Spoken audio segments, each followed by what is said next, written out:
بسم اللہ الرحمن الرحیم۔ السلام علیکم۔ ہماری شادی پسند کی ہوئی تھی، اور صرف پسند ہی نہیں بلکہ محبت کی بھی۔ لیکن آج وہ جن حالات میں تھا وہ اپنے لیے کچھ نہیں کر سکتا تھا۔ وہ ایک زندہ لاش بن چکا تھا، بس پورا دن بستر پر پڑا رہتا تھا۔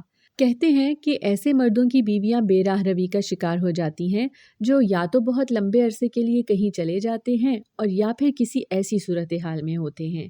اس لیے سارا زمانہ ہی مجھے مشکوک نظروں سے دیکھتا تھا، لیکن میں اپنے قدموں پر بالکل ثابت تھی۔ میں اپنے شوہر سے بے وفائی نہیں کر سکتی تھی۔ کیا کوئی اتنا گرا ہوا ہو سکتا ہے کہ ایک بندہ جو بیماری کی وجہ سے بستر پر پڑا ہے، آپ اس کے ساتھ بھی بے وفائی کر ڈالیں؟ لیکن یہ بات بھی اپنی جگہ ہے کہ دنیا میں ایسی بہت سی مثالیں دیکھنے کو ملتی ہیں، لیکن میں ایسی نہیں تھی، اور مجھے کیا پتا تھا کہ مجھے مثال بنا دیا جائے گا، کیونکہ آج جب میں اٹھی تو میرے بستر پر میرے ساتھ میرا نام سلیمہ ہے اور میرے شوہر کا نام اکرم تھا۔ ہم لوگ سیدھے سادے لوگ تھے، ایک ہی محلے میں رہتے تھے، بچپن میں ایک ہی اسکول میں پڑھتے بھی تھے۔ پھر میں بڑی ہو گئی اور میں نے پردہ کرنا شروع کر دیا۔ اب وہ مجھے پہچان بھی نہیں پاتا تھا، لیکن آتے جاتے اس کی نظریں مجھے تلاش کرتی تھیں، پر میں اسے پہچان لیتی تھی۔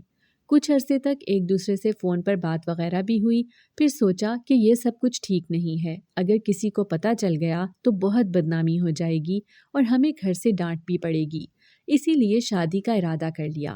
اس نے میرے گھر رشتہ بھیجا، میرے گھر والوں نے قبول کر لیا، کیونکہ جیسا میں نے پہلے کہا ہم لوگ ایک جیسے لوگ ہی تھے۔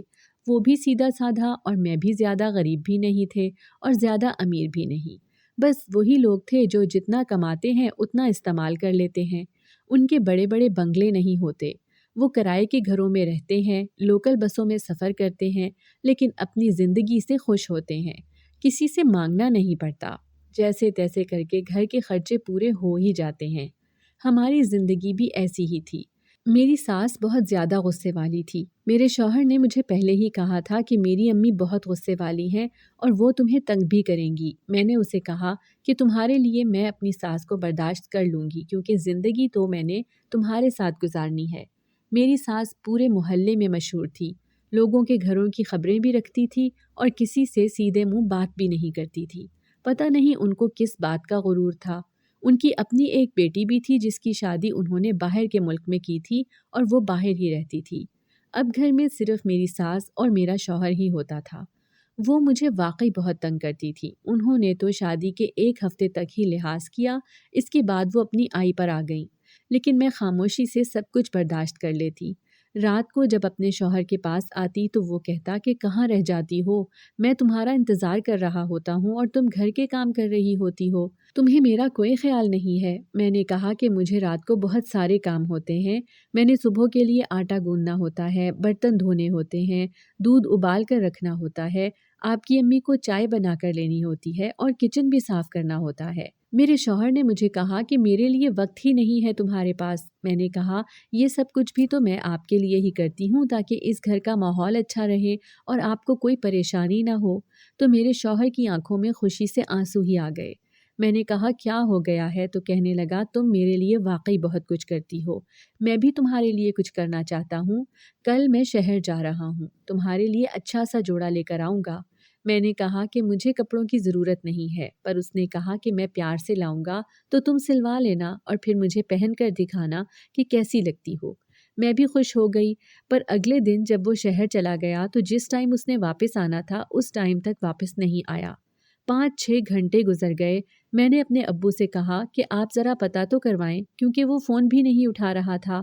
ابو نے کہا کہ کیسے پتہ کرواؤں، کس سے پوچھیں گے؟ 2-3 گھنٹے اسی طرح اور گزر گئے اور رات کے 2:30 بج گئے۔ میری تو جان اٹکی ہوئی تھی۔ جب فون آیا تو انہوں نے سب سے پہلے میرا ہی پوچھا کہ آپ اکرم کی بیوی ہیں؟ میں نے کہا کہ جی۔ انہوں نے کہا کہ آپ کے شوہر کا ایکسیڈنٹ ہو گیا ہے، وہ فلاں ہسپتال میں ہیں، آپ لوگ فوراً آ جائیں۔ یہ سن کر تو میرے قدموں تلے سے زمین نکل گئی۔ میں گھر سے ایسی بھاگی کہ جیسے آج اگر نہیں گئی تو بہت برا ہو جائے گا، لیکن شاید برا ہو چکا تھا، کیونکہ جب ہم لوگ ہسپتال پہنچے تو میرا شوہر کوما میں جا چکا تھا۔ وہاں پر ایک ڈاکٹر تھا، اس کا نام ڈاکٹر ناصر تھا، وہی یہ کیس ہینڈل کر رہا تھا۔ اس نے کہا کہ آپ کے شوہر کا ایکسیڈنٹ ہوا ہے اور جھٹکا پڑنے کی وجہ سے وہ کوما میں چلے گئے ہیں۔ ان کو کوئی اتنی زیادہ بڑی چوٹیں تو نہیں لگی، کوئی ہڈی وغیرہ نہیں ٹوٹی، چھوٹے چھوٹے فریکچر ہوئے ہیں لیکن جھٹکا اتنی زور سے پڑا ہے کہ وہ کوما میں چلے گئے ہیں۔ اب ہوش میں کب آئیں گے یہ کوئی نہیں بتا سکتا۔ میرے لیے تو یہ خبر ایسی ہی تھی کہ جیسے میری قیامت تو آج ہی آ گئی تھی۔ میں وہیں زمین پر بیٹھ گئی اور رونے لگ گئی۔ ڈاکٹر نے مجھے کہا کہ آپ یہاں سے اٹھیں، آپ کیا کر رہی ہیں؟ آئیں کمرے میں آ کر بیٹھیں۔ میرے بابا بھی میرے ساتھ تھے۔ انہوں نے مجھے اپنے کمرے میں بٹھایا اور سارے معاملے کے بارے میں سمجھایا۔ انہوں نے کہا کہ آپ کے شوہر کا دماغ جاگ رہا ہے، وہ باتیں سن رہا ہے لیکن وہ رد عمل نہیں دے پا رہا۔ آپ کوشش کریں کہ ان سے زیادہ بات کریں، ان کے سامنے کوئی پریشانی کی بات نہیں کریں، اچھی اچھی باتیں بتائیں تاکہ کسی طرح وہ واپس آ جائیں۔ میرے بابا نے ڈاکٹر سے پوچھا کہ کیا ایسا ہوتا ہے؟ تو ڈاکٹر نے کہا کہ ایسا بہت کم ہوتا ہے، یوں سمجھ لیں کہ آٹے میں نمک برابر، لیکن ایسا ہوتا ضرور ہے اور ایسا ہوا بھی ہے۔ آپ لوگوں نے ہمت نہیں ہارنی۔ اب آپ لوگوں کے لیے ایک بہت بڑا امتحان ہے۔ میرا شوہر جوان تھا، خوبصورت تھا، کثرتی بدن کا مالک تھا، اس کے اندر بہت طاقت تھی۔ میں نے کبھی سوچا بھی نہیں تھا کہ میں اسے اس حال میں دیکھوں گی۔ میں اس کے پاس ہی بیٹھی تھی۔ میرے بابا نے کہا کہ بیٹا، میں نے تو سنا ہے کہ ایسے جب انسان مشینوں کے حوالے ہو جاتا ہے تو اس پر بہت زیادہ خرچہ ہوتا ہے۔ میں ایک کام کرتا ہوں، اپنا گھر بیچ دیتا ہوں۔ ابھی سے بیچنے کے لیے بات کروں گا تو جلدی پیسے مل جائیں گے، ورنہ اس کے پیسے کون دے گا؟ تمہارے تو سسر بھی زندہ نہیں ہے۔ میرے بابا نے میرا احساس کیا، لیکن میں نہیں چاہتی تھی کہ ان کا گھر بک جائے۔ میں نے کہا کہ بابا کچھ کرتے ہیں، میں زیور بیچ دوں گی، جبکہ میرے پاس زیور کے نام پر ایک ہی سیٹ تھا اور اس سے شاید 2-3 دن کا خرچہ ہی پورا ہوتا۔ ڈاکٹر ہماری باتیں سن رہا تھا۔ وہ سامنے آ گیا اور اس نے کہا آپ فکر نہیں کریں، اگر آپ لوگ اتنے مجبور ہیں تو آپ لوگوں کو کچھ بھی بیچنے کی ضرورت نہیں ہے۔ ہم نے کہا لیکن پھر خرچہ کہاں سے ہوگا؟ اس نے کہا کہ یہ میرا ہسپتال ہے، میرے ساتھ ایک پارٹنر ہے، لیکن اس ہسپتال کا مالک میں ہی ہوں۔ مجھے آپ لوگوں سے کوئی پیسے نہیں چاہیے، میں آپ کے شوہر کا علاج مفت میں کروں گا۔ میں یہ بات سن کر بہت زیادہ آبدیدہ ہو گئی۔ مجھ سے تو میرے آنسوؤں پر قابو ہی نہیں پایا جا رہا تھا۔ زندگی میں پہلی بار میرے ساتھ کچھ ایسا ہو رہا تھا اور اتنی بڑی مصیبت میرے سر پر آ گری تھی۔ میں نے کہا کہ کیا میں اپنے شوہر کے ساتھ یہیں پر رہ سکتی ہوں؟ تو میرے والد صاحب نے کہا کہ بیٹا یہاں پر رہ کر کیا ہوگا؟ پر ڈاکٹر نے میری طرف ایک نظر دیکھا اور کچھ سوچ کر بولا کہ نہیں، یہ ٹھیک کہہ رہی ہیں، اگر یہ یہاں پر رہیں گی، ان سے زیادہ باتیں کریں گی تو ان کے ٹھیک ہونے کے چانسز بڑھ جائیں گے، کیونکہ یہ ان کی بیوی ہیں اور آپ لوگوں نے بتایا کہ جسے محبت کی شادی ہوئی تھی تو اس وقت آپ کے شوہر کے ساتھ آپ کو ہی رہنا چاہیے۔ میرے بابا نے کہا کہ ٹھیک ہے، لیکن یہ یہاں پر رہے گی کیسے؟ ڈاکٹر نے کہا کہ ادھر ان کے رہنے کا انتظام کر دیا جائے گا۔ ایک چھوٹا سا کمرہ ہے جہاں پہ ہم لوگ سامان رکھتے ہیں اور ادھر ان کے لیے ہم ایک بیڈ لگا دیں گے۔ باقی اگر یہ چاہیں تو اپنے شوہر کے کمرے میں بھی سو سکتی ہیں، لیکن وہ کمرہ ہائیلی میڈیکل مشینوں سے بھرا ہوا ہے، اس لیے وہاں پر زیادہ جگہ نہیں ہوگی۔ میں نے کہا میں یہیں پر رہوں گی، اپنے شوہر کے پاس بیٹھی رہوں گی، اسے چھوڑ کر نہیں جاؤں گی۔ میں اسے چھوڑ کر جا بھی کیسے سکتی ہوں؟ جب سونا ہوگا تو دوسرے کمرے میں جا کر سو جاؤں گی، بس مجھے یہیں پہ رہنے دیں۔ میرے بابا نے کہا کہ ٹھیک ہے، کوئی بات نہیں، اور ڈاکٹر اتنا اچھا تھا، ہمارے ساتھ اتنا تعاون کر رہا تھا۔ جب انسان مشکل میں ہوتا ہے تو پھر ایسا انسان جو اس کی مدد کر رہا ہوتا ہے وہ اس پر کبھی بھی شک نہیں کر سکتا، اور مجھے نہیں لگتا تھا کہ ڈاکٹر ناصر ایک برا انسان تھا، ورنہ وہ ہماری مدد کرنے کی بات کیوں کرتا؟ اسے تو بہت سارے پیسے مل جانے تھے، ہماری زمین بک جاتی، زیور بھی بک جانے تھے۔ ہم ڈاکٹر سے یہ ساری باتیں کر رہے تھے اور میری ساس میرے شوہر کے پاس بیٹھی تھی، ان کی آنکھوں میں بھی آنسو تھے، ان کا بھی تو اکلوتا بیٹا تھا۔ میں جب ان کے پاس آئی، ان کو تسلی دینے کے لیے ان کے کندھے پر ہاتھ رکھنا چاہا تو انہوں نے میرا ہاتھ جھٹک دیا اور کہا کہ یہ سب کچھ تیری وجہ سے ہوا ہے، تو منحوس ہے، تیری وجہ سے میرا بیٹا اس حال کو پہنچا، تو نے ہی اسے بھیجا تھا، اگر تو نہ بھیجتی تو یہ سب نہ ہوتا۔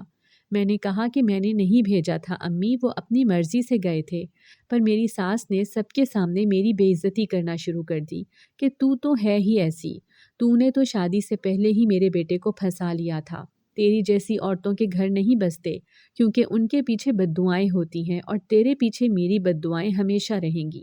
یہاں تک کہ میرے بابا نے کہہ دیا کہ آپ کو ایسی بات نہیں کرنی چاہیے، مناسب نہیں ہے، آپ کا بیٹا اس حال میں ہے تو ہماری بیٹی بھی تو اس کے ساتھ ساتھ ہے، اس کے لیے بھی تو یہ ایک بڑی مصیبت ہے۔ آپ کو بچوں کا ساتھ دینا چاہیے، دعا کرنی چاہیے، اور آپ یہاں پر بددعاؤں کی باتیں کر رہی ہیں۔ میری ساس خاموش ہو گئی اور وہاں سے چلی گئی۔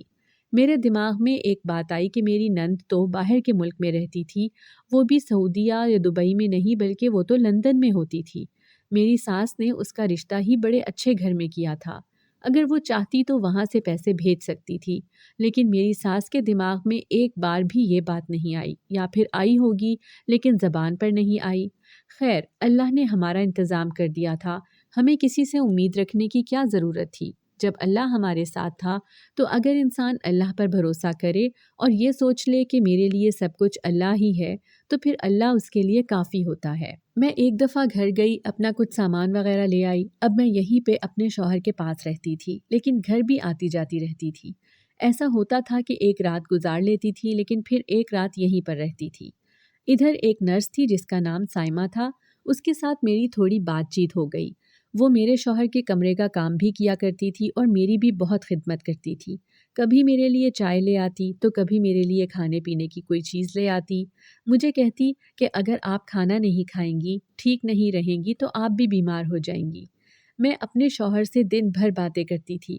مجھے جتنی دیر وہاں پر چھوڑا جاتا تھا میں اسے کچھ نہ کچھ بتاتی رہتی تھی، پرانے دن یاد کرواتی رہتی تھی۔ ڈاکٹر نے کہا تھا کہ ایسا کرنے سے وہ جلدی ٹھیک ہو جائے گا، لیکن ابھی اس کی حالت زیادہ اچھی نہیں تھی، اس لیے مجھے وہاں زیادہ دیر نہیں چھوڑا جاتا تھا۔ میں ادھر ادھر چلتی پھرتی رہتی تھی یا پھر جا کر اس کمرے میں بیٹھ جاتی تھی۔ اچانک سے ہی بیٹھے بیٹھے مجھے نیند آ جاتی تھی کیونکہ میں ساری رات بھی نہیں سوتی تھی۔ جب میں واپس گھر آئی تو گھر میں میری ساس کا بھائی یعنی میرے شوہر کا ماموں بیٹھا ہوا تھا۔ وہ دونوں آپس میں ہی کوئی بات کر رہے تھے۔ مجھے لگا کہ ماموں مجھے دیکھ کر کہیں گے کہ بیٹا بہت افسوس ہوا، اللہ اکرم کو صحت زندگی دے، لیکن اس نے تو منہ پھیر لیا اور میرے سلام کا جواب بھی نہیں دیا۔ میں اپنے کمرے میں چلی گئی، تھوڑی دیر کے بعد وہ بھی چلا گیا۔ میری ساس نے کہا کہ تجھے پتا ہے تیرے بارے میں کیسی کیسی باتیں ہو رہی ہیں اور میرا بھائی یہاں پہ کیوں آیا تھا؟ میں نے کہا کہ کیوں آیا تھا اور کیا ہو رہی ہیں باتیں میرے بارے میں؟ اس نے کہا کہ سب کہہ رہے ہیں کہ اس کا شوہر بستر پر پڑا ہے اور یہ شہر میں جا کے رنگ رلیاں منا رہی ہے۔ جب میں نے یہ بات سنی تو میرے ہاتھ سے سامان گر گیا۔ میں نے پلٹ کر اپنی ساس کی طرف دیکھا۔ میں نے کہا کہ یہ آپ کیا کہہ رہی ہیں؟ انہوں نے کہا کہ ہاں، میرا بیٹا تو وہاں بیمار پڑا ہے، اس کا علاج ہو رہا ہے، تیرا وہاں پہ کیا کام ہے؟ تو وہاں پہ کیوں راتوں کے لیے رکتی ہے؟ لگتا ہے وہیں پر کوئی یار پھنسا لیا ہے تو نے، اور وہی تیرے شوہر کے لیے خرچے بھی دے رہا ہے کیونکہ تو اسے اپنا سب کچھ دے رہی ہے۔ میری آنکھوں میں آنسو آ گئے، میرے ہاتھ کانپنے لگے۔ میں ایک شریف گھر کی شریف بیٹی تھی، میں نے اپنے شوہر سے محبت کی تھی، لیکن ایسی پاک محبت کہ کبھی ایک دوسرے کا ہاتھ تک نہیں پکڑا تھا، اور پھر نکاح بھی کیا، ایک دوسرے کے نکاح میں آئے اور اپنی زندگی کو اچھے طریقے سے گزار رہے تھے۔ میرے دل میں میرے شوہر کے لیے کتنی وفا تھی وہ میں لفظوں میں بتا بھی نہیں سکتی تھی، اور میری ساس نے اتنی بڑی بات کر دی۔ میں حیران رہ گئی۔ انہوں نے کہا کہ آگے سے ڈرامے کرنے کی ضرورت نہیں ہے، کوئی ضرورت نہیں ہے تجھے ہسپتال جانے کی، یہاں گھر میں رہا کر، ہسپتال والے بتا دیں گے اگر کوئی بات ہوگی تو۔ میں نے کہا کہ امی وہ آپ کے اپنے بیٹے ہیں یا آپ نے ان کو کہیں سے اٹھایا تھا؟ میری ساس نے کہا کہ کیا مطلب، یہ کیا کہہ رہی ہے؟ میں نے کہا کہ آپ کو کوئی پرواہ نہیں ہے، آپ کو نہیں پتا کہ ہسپتالوں میں مریض کے ساتھ کیا ہوتا ہے، اور مریض کے ساتھ ایک بندہ تو رہتا ہی ہے، اور میں نہیں رہوں گی تو کون رہے گا؟ ٹھیک ہے، میں نہیں جاتی، آپ جا کر رہا کریں۔ میری ساس خاموش ہو گئی۔ اس نے کہا کہ میرے گھٹنوں میں درد ہے، میں تو خود مریض ہوں۔ میں نے کہا تو پھر کون جائے گا؟ میں ہی جاؤں گی نا، اور پھر ڈاکٹر نے کہا ہے مجھے کہ مجھے ان سے زیادہ بات کرنے کی ضرورت ہے۔ آپ کو اتنی سی بات سمجھ نہیں آتی؟ آپ کے پاس اگر لوگ آ رہے ہیں الٹی سیدھی باتیں کر رہے ہیں تو آپ ان کو جواب دینے کی بجائے ان کے ساتھ مل جاتی ہیں۔ کیا میں آپ کے بیٹے کی عزت نہیں ہوں؟ کیا قصور ہے میرا کہ میں آپ کے بیٹے سے محبت کرتی ہوں؟ میری ساس خاموش ہو گئی اور وہاں سے چلی گئی، لیکن میرے بارے میں بہت بری باتیں ہو رہی تھی، سارے خاندان میں یہ باتیں ہو رہی تھی۔ سب کہہ رہے تھے کہ جب اس طرح مرد چارپائی پر پڑ جائے تو پھر عورت کے قدم گھر میں نہیں رکتے، پھر تو وہ جو چاہے کر سکتی ہے، اور اس کا شوہر تو مرا ہو یا زندہ ہو ایک برابر ہے، اسے تو پتہ بھی نہیں کہ کیا ہو رہا ہے اور اس کی بیوی کیا کرتی پھر رہی ہے۔ میری ساس پھر سے ایک دن مجھے کہنے لگی کہ تو جو حرکتیں کر رہی ہے نا، اگر میرا بیٹا ہوش میں ابھی آ بھی گیا تو تیری حرکتیں دیکھ کر پھر سے شرم سے مر جائے گا۔ میں حیران تھی کہ میری ساس ہوا میں تیر کیوں چلا رہی تھی۔ میں نے ان کو کہا کہ ایک دن آپ میرے ساتھ ہسپتال چل کر رہیں۔ اس نے کہا میں کیوں جاؤں وہاں، پھر تیرے مزوں کا کیا ہوگا، تیری آوارہ گردی میں تو خلل پڑ جائے گا نا۔ میرے شوہر نے ٹھیک کہا تھا، میری ماں ایک بہت ظالم عورت ہے، وہ خوش نہیں دیکھ سکتی کسی کو، اور کسی کے ساتھ اچھے طریقے سے نہیں رہ سکتی ہے، اور جب ان کو پتہ چلا کہ میرا شوہر بستر پر پڑ گیا ہے تو انہوں نے یہ کام شروع کر دیے تھے، مجھے دن رات باتیں سناتی تھی۔ اب تو بات ہی کچھ ایسی ہو گئی تھی کہ میرا گھر واپس آنے کو دل ہی نہیں کرتا تھا۔ ایک دفعہ میں ہسپتال سے آئی تو اپنے امی ابو کے گھر چلی گئی اور رات وہاں پر گزار لی۔ اب میری ساس کو یہ غلط فہمی ہو گئی کہ شاید میں 3-4 راتوں سے ہسپتال میں ہی ہوں، اور انہوں نے پورے خاندان میں یہ بات پھیلا دی، یہاں تک کہ میرے ابو کو بھی فون کر کے کہہ دیا کہ آپ کی بیٹی تو 4-5 دن سے گھر نہیں آئی، لگتا ہے وہیں سے کسی کے ساتھ بھاگ گئی ہے۔ میرے ابو نے فون بند کر دیا اور جواب نہیں دیا۔ میرے ابو نے کہا کہ لڑکا تو بہت اچھا تھا لیکن اس کی ماں بہت ہی بری انسان ہے، اس گھر میں تم کیسے گزارا کر رہی ہو بیٹی؟ اللہ تمہارے شوہر کو صحت اور زندگی دے، اسے ہوش آئے تو ساتھ عقل بھی آ جائے اور وہ تمہیں لے کر کہیں چلا جائے۔ میں نے کہا کہ بابا پتہ نہیں، ابھی تو وہ خود اس حال میں ہے کہ میں ان کو کچھ نہیں کہہ سکتی، تنگ بھی نہیں کر سکتی، کچھ نہیں بول سکتی، صرف اچھی اچھی باتیں کرتی ہوں۔ میں اپنے شوہر کے پاس بیٹھی رہتی تھی، اسے پرانے دن یاد کرواتی تھی۔ ہم لوگوں نے ایک دوسرے کے ساتھ اتنا وقت نہیں گزارا تھا، ہماری شادی کو زیادہ عرصہ ہی نہیں ہوا تھا، لیکن پھر بھی وہ چھوٹے چھوٹے پل، وہ چھوٹی چھوٹی خوشیاں، وہ لمحے جو میں نے اس کے ساتھ گزارے تھے، میں اسے بتاتی رہتی تھی۔ ایک دن میں اسے بتا رہی تھی کہ کیسے وہ دروازے کے پیچھے چھپ گیا تھا اور جب میں کمرے میں آئی تو اس نے مجھے گلے سے لگا لیا تھا اور میں اتنا زیادہ ڈر گئی تھی۔ میں یہ بات کر رہی تھی کہ میں نے پلٹ کر دیکھا تو پیچھے ڈاکٹر ناصر کھڑا تھا۔ میں شرمندہ ہو گئی کہ کہیں اس نے ہماری باتیں تو نہیں سن لی، لیکن مجھے لگتا تھا کہ شاید ابھی ابھی ہی وہ کمرے میں آیا تھا میرے شوہر کو چیک کرنے کے لیے۔ ان کی آنکھوں میں آنسو تھے۔ اس نے کہا کہ آپ پریشان نہیں ہوا کریں، سب کچھ ٹھیک ہو جائے گا، آپ بہت خوبصورت اور اچھے انسان ہیں۔ وہ میری تعریف کر رہا تھا تو اس نے مجھے خوبصورت کیوں کہا؟ پھر میں نے سوچا کہ شاید اس کے منہ سے نکل گیا ہوگا، اس میں بال کی کھال نکالنے کی کوئی ضرورت نہیں ہے، یہ تو ہماری اتنی مدد کر رہا تھا۔ میں نے پتہ کروایا تھا ایک کوما کے مریض پر نہ جانے دن میں کتنے ہزاروں روپے کا خرچہ ہوتا ہے، ایک دن میں ہی اتنے پیسے لگ جاتے ہیں جتنے پیسے ہم لوگ شاید 4 یا 5 مہینے میں خرچ ہونے کا تصور کرتے تھے۔ ایسے میں ڈاکٹر ناصر ہماری اتنی مدد کر رہا تھا۔ انہوں نے جاتے ہوئے مجھے کہا کہ آپ اپنے شوہر سے بہت محبت کرتی ہیں۔ میں نے کہا کہ ہاں بہت زیادہ۔ اس نے کہا کہ لیکن مجھے آپ کی طبیعت بھی کچھ ٹھیک نہیں لگ رہی، آپ پہلے سے کمزور ہو گئی ہیں۔ میں نے کہا کہ کیا کروں ڈاکٹر، جب اکرم کی ایسی حالت ہے تو نہ کچھ کھانے کا دل کرتا ہے نہ پینے کا، اور اچانک سے نیند آ جاتی ہے۔ وہ سائمہ بیچاری بہت اچھی ہے، میرے پیچھے پیچھے پھرتی رہتی ہے، کبھی چائے لے کر آتی ہے، کبھی جوس لے کر آتی ہے، لیکن مجھے یہ سمجھ نہیں آ رہی کہ مجھے وقت بے وقت کی نیند کیوں آ رہی ہے۔ دن میں بھی نیند آ جاتی ہے لیکن رات میں سو نہیں پاتی۔ ڈاکٹر نے کہا کہ آپ نے اپنا سارا نظام گڑبڑ کر لیا ہے، آپ ٹھیک سے کھانا نہیں کھا رہی ہیں، رات کو سو نہیں رہی ہیں، تو پھر دن میں نیند تو آئے گی نا، انسانی جسم نے آرام تو کرنا ہوتا ہے۔ اب اگر آپ اسے آرام کرنے کا مناسب موقع نہیں دیں گی تو وہ کہیں نہ کہیں سے ٹائم تو نکالے گا تاکہ آرام کر سکے، اس لیے آپ کو بے وقت کی نیند آ رہی ہے، آپ پریشان نہیں ہوں۔ میں نے کہا کہ آپ کو کیا لگتا ہے کہ اکرم کی حالت اب پہلے سے بہتر ہے؟ انہوں نے کہا کہ ابھی تو میں آپ کو یہی کہوں گا کہ کوئی اچھی خبر نہیں ہے، لیکن کوئی بری خبر بھی نہیں ہے، باقی اللہ مالک ہے۔ میں نے کہا کہ اگر اسی طرح بہت عرصہ گزر گیا تو پھر کیا ہوگا؟ ڈاکٹر نے کہا کہ یہ تو میں نے بھی ابھی نہیں سوچا ہے، لیکن دیکھیں میں آپ لوگوں سے پیسے نہیں لے رہا، پر میرا اپنا خرچہ ہو رہا ہے، اور میں امید کرتا ہوں کہ آپ کا شوہر جلدی ٹھیک ہو جائے، کیونکہ اگر اسی طرح 1 سال یا 2-3 سال گزر گئے تو اتنے عرصے تک کون ان کو رکھ پائے گا، پھر آپ لوگوں کو خود ہی کوئی انتظام کرنا پڑے گا۔ میں نے اپنے بابا کو یہ بات بتائی، وہ بھی بڑے پریشان تھے۔ انہوں نے کہا کہ بیٹا تیرے ساتھ اتنا برا کیسے ہو گیا؟ تجھے تو کسی کی نظر لگ گئی ہے، اگر تیرا شوہر کبھی بھی واپس نہیں آیا اور ہمیشہ ایسے ہی پڑا رہا تو ہم کیا کریں گے؟ ہم تو غریب لوگ ہیں، یہ کوئی فلم یا ڈرامہ تو ہے نہیں کہ جس میں اتنے سالوں تک انسان کوما میں پڑا رہتا ہے اور پھر ایک دن واپس آ جاتا ہے۔ ہم اسے اتنے سالوں تک رکھ کیسے پائیں گے؟ ہمارے پاس تو اتنے پیسے ہی نہیں ہیں کہ اگر گھر میں انتظام کیا تو گھر میں بھی تو مشینیں وغیرہ چاہیے ہوں گی، اور ہمارے ملک میں تو اتنی بجلی جاتی ہے۔ تو سمجھ رہی ہے نا کہ یہ معاملات کتنے لمبے چوڑے اور کتنے الجھے ہوئے ہوتے ہیں۔ جی میں سب سمجھ رہی تھی، لیکن میں کیا کرتی؟ میرے ہاتھ میں کچھ بھی نہیں تھا، کوئی ہنر بھی نہیں تھا۔ میں نے تو صرف FA تک تعلیم حاصل کی تھی۔ اگر میں کسی اسکول میں پڑھاتی تو وہ مجھے 4-5 ہزار روپے سے زیادہ نہیں دیتے، اور اس سے زیادہ تو ایک دن میں خرچہ ہو رہا تھا۔